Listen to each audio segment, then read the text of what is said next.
headlines for this hour on VTV News. Banking cooperation, university training enhanced between Vietnam and New Zealand. And revised land law attracts capitals from overseas Vietnamese.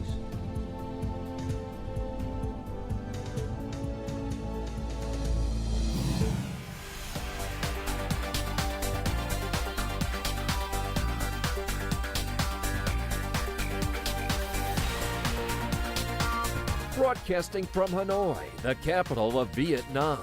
VTV News starts right now. Hello, it's 8 a.m. local time in Hanoi and you're watching VTV News. On March 10, as part of his official visit to New Zealand, Prime Minister Phạm Minh Chính met with Professor Neil Quigley, Vice Chancellor of Waikato University and Chair of the Reserve Bank of New Zealand. The Vietnamese state leader praised the close cooperation between Waikato University and the Vietnamese Ministry of Education and Training, as well as the joint programs with Vietnamese universities. He suggested that the university expand cooperation in human resource development with Vietnam. This could include opening more branches in Vietnam, offering scholarships and exchanging lecturers and teaching curricula. Meanwhile, Prime Minister Phạm Minh Chính requested Professor Quigley in his role as chair of the Reserve Bank of New Zealand to support cooperation and share experiences with Vietnam in constructing macro policies. These policies include governing interest rate, foreign exchange, credit, and banking. He also sought advice on making Vietnam a financial hub in South Asia. Professor Quigley voiced his support for the Vietnamese Prime Minister's proposals, expressing his admiration for Vietnam's macroeconomic governance, monetary policy, and inflation control measures.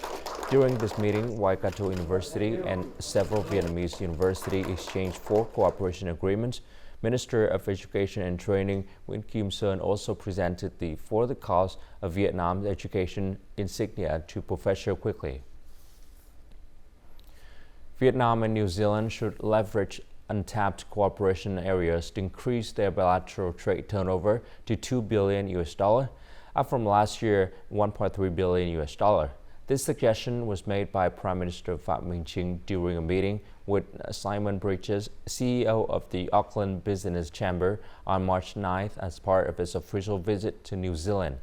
The Prime Minister noted that bilateral relations have grown positively since the establishment of diplomatic ties in 1975. In 2020, the two countries established a strategic partnership and are now aiming to elevate their relationship to a higher level. They have become part of the Regional Comprehensive Economic Partnership, or RCEP, the ASEAN-Australia-New Zealand Free Trade Agreement, and the Comprehensive and Progressive Agreement for Trans-Pacific Partnership, CPTPP. The CEO of the Auckland Business Chambers expressed that New Zealand businesses have been keenly observing Vietnam's remarkable developments over the past 20 years. He believes there are numerous opportunities to invest and do business in Vietnam, as many New Zealand businesses have already experienced success in the country. He suggested that the Vietnamese government continue to facilitate conditions for New Zealand businesses to invest, particularly in fields such as renewable energy, real estate, aviation, and fruit and vegetable import and export.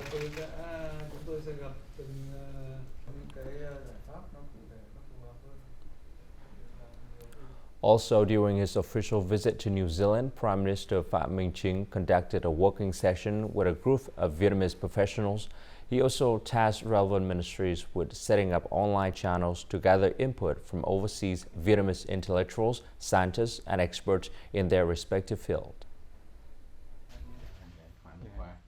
Established in 2019, the Vietnamese Science and Technology Group in New Zealand consists of scientists and researchers, including lecturers, PhD candidates, and graduate students.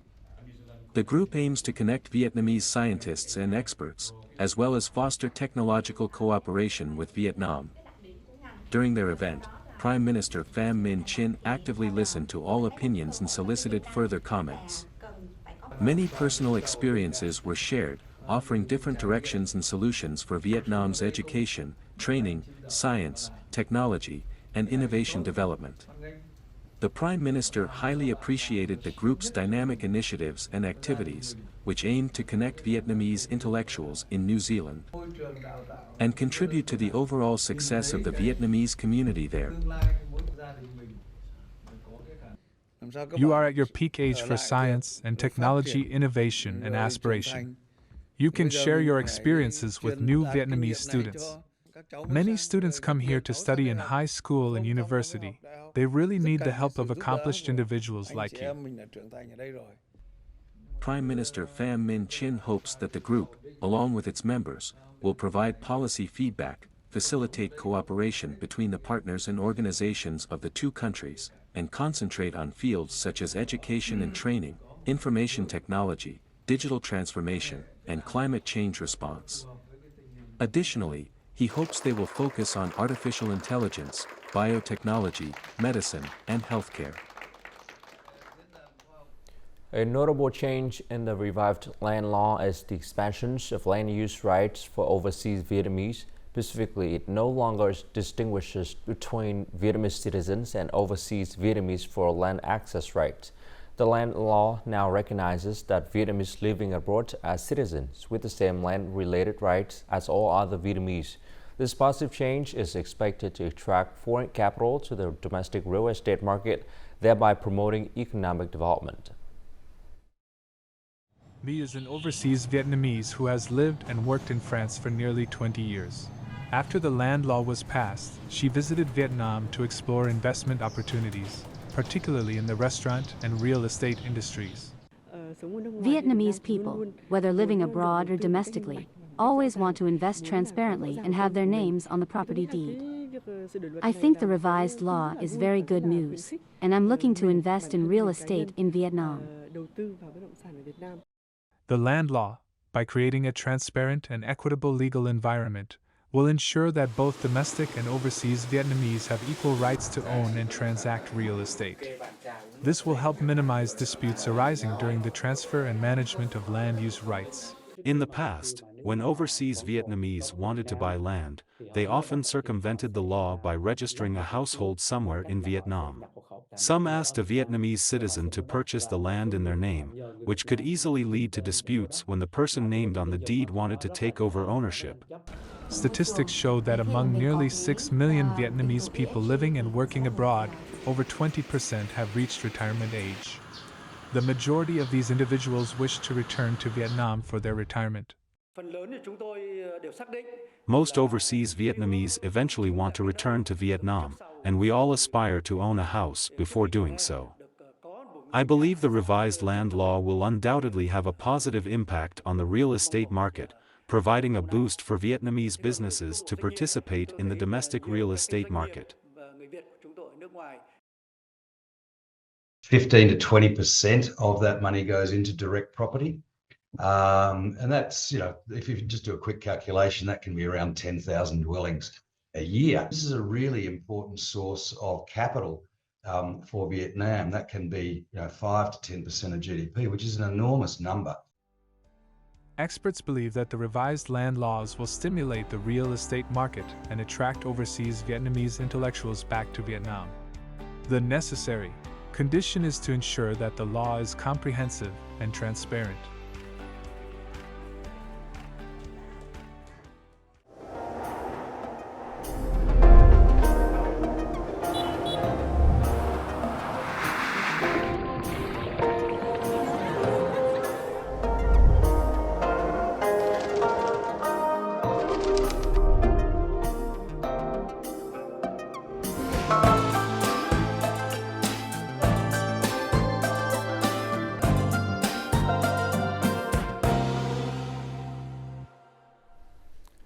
In the first 2 months of 2024, foreign direct investment (FDI) in Vietnam reached $4.29 billion, a significant increase over 38% compared to the same period last year. This result highlights the considerable interest foreign investors have in the country. More to follow. In the past 2 months, Central Patana, a leading Thai retail real estate company, has set up a legal entity in Vietnam. This action is seen as an expansion of investment, following the parent group's declaration to invest close to $1.5 billion in the Vietnamese retail market by 2027. Vietnamese are among the most optimistic. Even in spite of the inflation, there is a huge optimism. Hanoi is the leading locality, with a total registered investment capital of approximately $914 million. This is a 24-fold increase compared to the same period last year. Certain administrative procedures, previously requiring 13 working days, have now been shortened to just 7 days. Particularly in 2023 and early 2024, licensing procedures will be completed within 24 hours upon receipt of valid documents from the investor. In Bac Giang Province, special working groups were created by the Provincial People's Committee in response to investment intentions expressed by foreign businesses and corporations. The establishment of working groups aims to attract major corporations, thereby fostering the development of satellite businesses and creating a network of satellite systems and products in Bac Giang. The government has proposed and received approval from the National Assembly for various policies that positively impact growth and attract investment. These include amendments to the land law and auction law, as well as simplified export regulations. Additionally, favorable entry and visa policies have increased investor confidence in considering Vietnam as an investment destination. The Get On Hanoi 2024 program launched on Sunday at the Theo Creative Culture Space on Thị Công Sơn Walking Street in Hanoi. During the event, the official recognition of Nhật Tân as a city-level tourist area was also announced. This event marks the beginning of a series of 50 culture and tourism activities happening in Hanoi in 2024. More on this in the following story. Thousands of people gathered at West Lake, Hanoi, to witness a light show featuring 300 drones displaying iconic images of Hanoi. The opening ceremony of Get On Hanoi 2024 provided attendees with a new experience through a stunning laser mapping technology light show. The event included around 50 professional actors and 150 residents. I came here to experience the cultural values of the capital. At present, Hanoi boasts 140 tourist attractions, 42 of which have been recognized at the city level. The recognition of this tourist area offers an opportunity to showcase typical tourism products and the beauty of the capital. If the authorities can develop in the right direction, I believe that the capital's tourism will become more attractive. We determined that tourism is our focus. Thus, we must manage and promote cultural activities to boost tourism. The Get On Hanoi 2024 program is the inaugural event in a series of enticing events, festivals, and tourism promotion programs aimed at attracting tourists to Hanoi this year. Hanoi will have various activities in each season for visitors to experience. Hanoi has a goal of welcoming over 27 million visitors, with 5.5 million being international tourists. The projected total revenue from tourism is nearly $4.4 billion. And now let's continue with the weather forecast.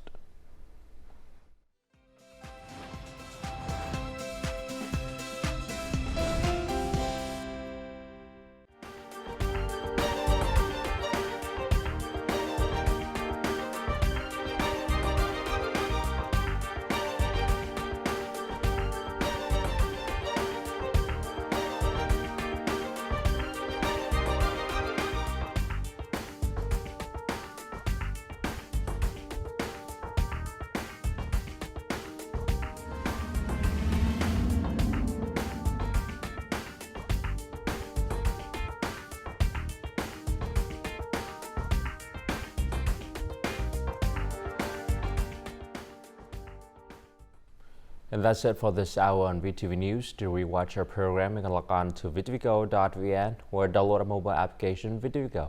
Thanks for watching and goodbye for now.